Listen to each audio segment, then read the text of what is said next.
नमस्कार। Book audio में बहुत बहुत स्वागत करता हूं। मैं आपका दोस्त ब्रिजेश। और दोस्तों, आज मैं लेकर के हाजिर हूं परशुराम शर्मा का रहस्य और रोमांच से भरपूर उपन्यास किसकी मौत आई। चलिए चलते हैं कहानी में आगे की ओर। तुम्हें एक खून करना होगा, सहसा वो फुसफुसाकर बोला। खून?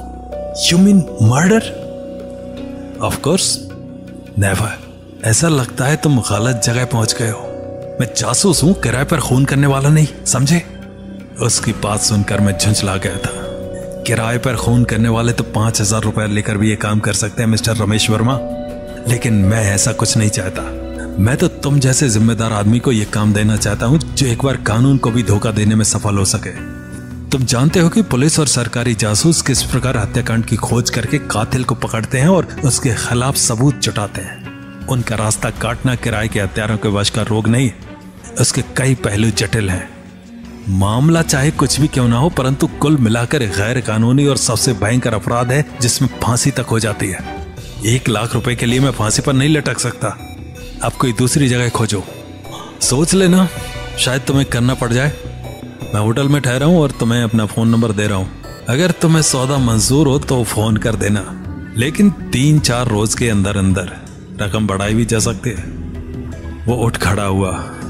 उसने एक कागज मेज पर रख छोड़ा था जिसमें उसका फोन नंबर था। उसके बाद वो बिना कुछ कहे चलता बना और मैं हतप्रभसा उसे जाते देखता रहा। मैं अपने आप को एडजस्ट करने की कोशिश करने लगा। रेस्टोरेंट से जलपान आ गया। क्या वो चला गया? लेली ने पूछा। हाँ, चला गया। काम? कुछ नहीं, ये लोग पागल हो गए। चलो लंच कर लिया जाए। मैं उठ खड़ा हुआ। रात हो चुकी थी। मैं रामदयाल की चारपाई के पास बैठा था। उसका शरीर अंगारों की तरह तप रहा था और वो बोल भी नहीं पा रहा था। सिर्फ आशा भरी निगाहों से मुझे देख रहा था। उसके घर में सिर्फ बूढ़ी माँ थी, एक छोटी बहन जिसके विवाह का बोझ भी रामदयाल के सिर पर था, एक भाई जो हायर सेकेंडरी में पढ़ रहा था।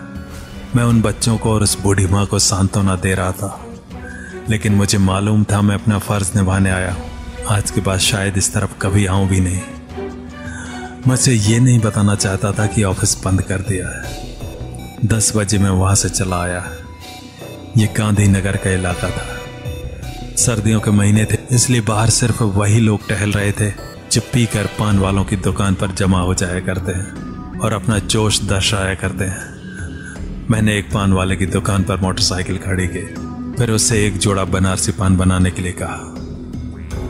इतने में 2 व्यक्ति 2 दिशाओं से पान वाले की दुकान पर आए। वो दोनों पूरे ही नशे में जान पड़ते थे। उनमें से एक ने सर्दी से बचने के लिए मुंह पर मफलर लपेटा हुआ था। चेहरे पर खाली आंखें नजर आ रही थी। ए पनवाड़ी, पान बना 120 नंबर का, इमाम साथ में, फटाफट, मफलर वाला बोला। उसने 1 रुपए का नोट आगे फेंक दिया। दूसरा व्यक्ति दूसरी तरफ से आया। उसके साथ एक आदमी और था। उसने 2 रुपए का नोट फेंक कर कहा, देर हो रही है पुत्र, 2 पान बना दे, बाकी को बाद में देते रहना। पान वाले ने उसकी तरफ देखा।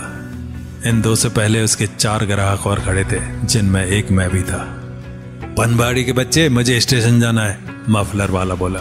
फटाफट बना दे, इसको बाद में देते रहना। तनिक ठहरो पहलवान, पनवाड़ी बोला। जरा इनको दे दूं? उसने दूसरे व्यक्ति की तरफ इशारा किया जो खड़ा खड़ा झूम रहा था और इलाके का टुच्चा बदमाश नजर आता था। तू किसी का पान नहीं बना सकता, मफलर वाला बोला। पहले मेरा बना, वरना उठाकर सड़क पर फेंक दूंगा। काम करते करते पनवाड़ी का हाथ रुक गया। क्या कहा बे? झूमने वाला आदमी आगे बढ़ा। तू इलाके के बदमाश पेड्रो को नहीं जानता? इतना कहकर उसने पनवाड़ी के आगे रखा 1 रुपए का नोट उठाकर मफलर वाले के मुंह पर मारा। अभी खिसक यहां से, जाकर दूसरी दुकान देख, साला चलायम। तूने मुझे गाली दी? मफलर वाला अकड़ पड़ा। सुअर के बच्चे, आते खींच दूंगा बाहर, हरामजादे। बात बढ़ गई। मैं चुपचाप तमाशा देख रहा था। अब वो दोनों लड़ पड़े थे। घूंसेबाजी चलने लगी और लड़ते लड़ते वे एक अंधेरे कोने में जा गिरे। वो चिल्ला चिल्ला कर एक दूसरे को गालियां भी दे रहे थे। अचानक उनमें से एक चीखा, हाय मार दिया, हाय मर गया। चाकू की चमक लहराती नजर आई और पेड्रो नामक व्यक्ति नाले में जा गिरा। मफलर वाले ने 2-4 वार और करे। सचमुच आंतें फाड़ दी थी। उसके बाद लोगों का शोर सुनकर वो दाएं बाएं देखता हुआ एक गली में दौड़ पड़ा। न जाने मुझ में कहां से साहस जागा और मैं उसके पीछे भाग पड़ा। अन्य किसी का साहस उसके पीछे जाने का नहीं था। वो काफी तेजी से दौड़ रहा था। वो 2-3 गलियां पार करके अचानक कहीं दबक गया। मैं एक जगह पहुंचते ही खड़ा होकर दाएं बाएं देखने लगा। तभी बाईं तरफ आहट हुई। वो मुझ पर चाकू तानकर झपट पड़ा। साले तुझे भी देखता हूं, उसकी आवाज थी। ऐसे अवसर पर मुझे क्या करना चाहिए ये मैं अच्छे प्रकार जानता था। इस प्रकार के हमलों से खुद को बचाना मुझे आता था। मैंने बाएं हाथ से उसका चाकू वाला हाथ रोका और दाएं हाथ का घूंसा उसके मुंह पर चढ़ दिया। उसका मफलर खुल गया था। वो मामूली सा लड़खड़ाया। उसने अपने को पीछे किया और फिर सीधी टक्कर मेरे मुंह पर पड़ी। मैं कंठे से आवाज निकालता एक दीवार से जा टकराया। वो चाकू सीधा तान कर झपटा तो मैं फौरन अपनी जगह से हटा। उसका चाकू दीवार से जा टकराया। चाकू का फल दीवार में घुस गया। मैंने तुरंत एक ठोकर उसके हाथ पर मारी और चाकू उसके हाथ से छूट गया। चाकू नाली में जा गिरा। उसने गालियां बकते हुए मुझे बड़े ही खतरनाक पहलवानी दांव पर ले लिया। मेरा एक हाथ अपने दोनों हाथों से पकड़ा, घूमा। फिर मैंने महसूस किया जैसे मेरा हाथ टूट जाएगा। बाजू में भयंकर पीड़ा हुई। उसके बाद पल भर में मैं उसकी पीठ से होता हुआ उसके सामने धड़ाम से गिरा। उसने मेरी कलाई नहीं छोड़ी। पकड़ बहुत मजबूत थी। मैंने दूसरे हाथ से प्रहार किया। वो दोबारा घूम गया और एक बार फिर मैं उसकी पीठ से होकर गिरा। इस बार मेरा सिर किसी पत्थर से जा लगा। आंखों में चिंगारियां सी नाच उठी।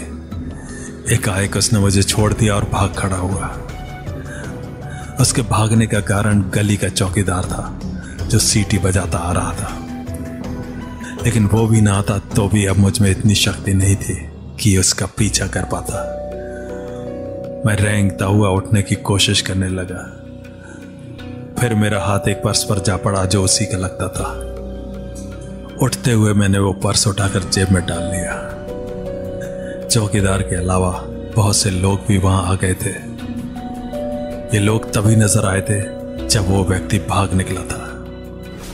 वो मेरी कुशलता पूछते रहे, तरह तरह के सवाल करते रहे। उन लोगों में ही पेड्रो की टोली के बदमाश खड़े थे जो चिल्ला चिल्ला कर जोश दर्शा रहे थे और फिर वो गलियों में बिखर गए। मैं जानता था जब तक पुलिस आएगी तो वो अपने अपने घरों में खिसक चुके होंगे।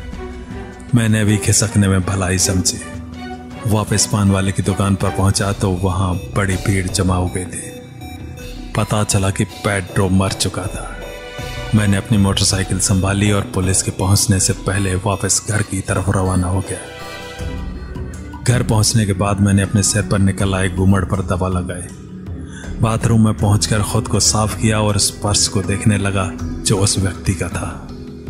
पर्स से 10-10 के 5 नोट और 2 100-100 रुपए के नोट निकले। एक तोड़ा मड़ा पत्र भी था। मैंने पत्र पढ़ा। प्यारे मुन्ने खां, काम निपटते ही दूसरे धंधे के लिए फौरन यहाँ आ जाओ। मैंने तुम्हारे लिए एक नई साइकिल खरीद ली है। प्रोग्राम लंबा है, देर मत करना। तुम्हारा दोस्त कौशिक, 32 घोशी मोहल्ला, मुजफ्फरनगर। अगर मफलर वाले का नाम मुन्ने खां था तो ये मामला रहस्यपूर्ण लगता था। नई साइकिल का मतलब मैं अच्छी तरह जानता था। डकैतों की भाषा में ये या तो रिवॉल्वर के लिए लिखा है या बंदूक के लिए। तो क्या उसे पेड्रो का कत्ल करना था? क्या उसे यही काम निपटाना था? खाली पान के लिए झगड़ा करके कत्ल करने वाली बात मेरे गले नहीं उतर रही थी। ऐसा लगता था जैसे मफलर वाला पहले से ही वहीं कहीं छुपा था और पेड्रो के आने की प्रतीक्षा कर रहा था। सवेरा होते ही मैं गांधीनगर पुलिस स्टेशन जा पहुंचा। इंस्पेक्टर राममूर्ति और सार्जेंट कृष्णमूर्ति ने मुझे देखते ही मुंह बिचकाया। कहिए कहिए, सुबह सुबह पुलिस स्टेशन की तरफ घूमने का शौक कैसे हो गया? मिस्टर लाइसेंस धारी जासूस।